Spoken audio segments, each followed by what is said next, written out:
Hello বন্ধুরা, তোমরা সবাই কেমন আছো? আমার নতুন ভিডিওতে তোমাদের সবাইকে স্বাগতম জানাই। আর শেষ পর্যন্ত আমার ভিডিওটা দেখতে থাকো, আমার সাথে থাকো।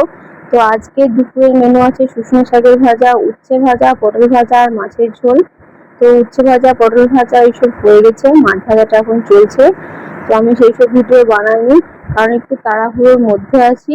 কারণ বাবুকে খাওয়াতে হবে, খিচুড়ি খাওয়াতে হবে, আর এখন বর্ষার সময় চলে এসছে।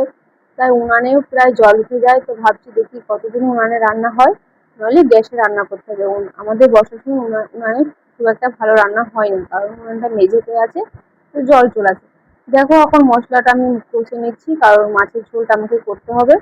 তো আমি খুব সাধারণভাবে রান্না করি, যেহেতু সাধারণ পরিবারের আমি বউ, তাই সাধারণভাবে আমার সব কিছু। তো তোমরা দেখো আমার মাছ রান্না কেমন লাগছে, কেমন গরম টকবক ফুটছে, দেখছো?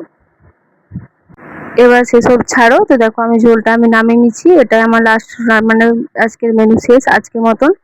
তারপরে আমি চলে যাবো বাবুকে খাওয়াতে। বাবুর খিচুড়িটা একটু ভালো করে টেস্টি করে বানাতে হবে, কারণ তার মুখের এখন স্বাদটাই চেঞ্জ হয়েছে। তার এখন ভালোভাবে তাকে খাওয়াতে হবে। তো বলতে বলতে দেখো আমি তাকে খাওয়াতে চলে এসেছি, চান করে তাকে খাইয়ে দিচ্ছি। তো তার এখন প্রচুর একটা ব্যাড হ্যাবিট হয়েছে। এখন আবার এমনি তখন কার্টুন দেখতো, এখন আবার এমন হয়েছে খেতে খেতেও তার কার্টুন দেখা যায়। মাঝে মাঝে ঘুরে ঘুরে খেলা করতে করতে খেয়ে নেবে, যখন আবার কার্টুন দেখে খাওয়া যায়। তাকে খিচুড়ি আর হচ্ছে ওই দুটো মাছের পেটি নিয়েছি, খাইয়ে দিচ্ছি, কারণ বাবু বাসি মাছ খেতে চায় না। তাই গরম গরম ভাজা হয়েছে, ওটাই খাইয়ে দিচ্ছি। তো আজকের মতন ভিডিওটা টাটা।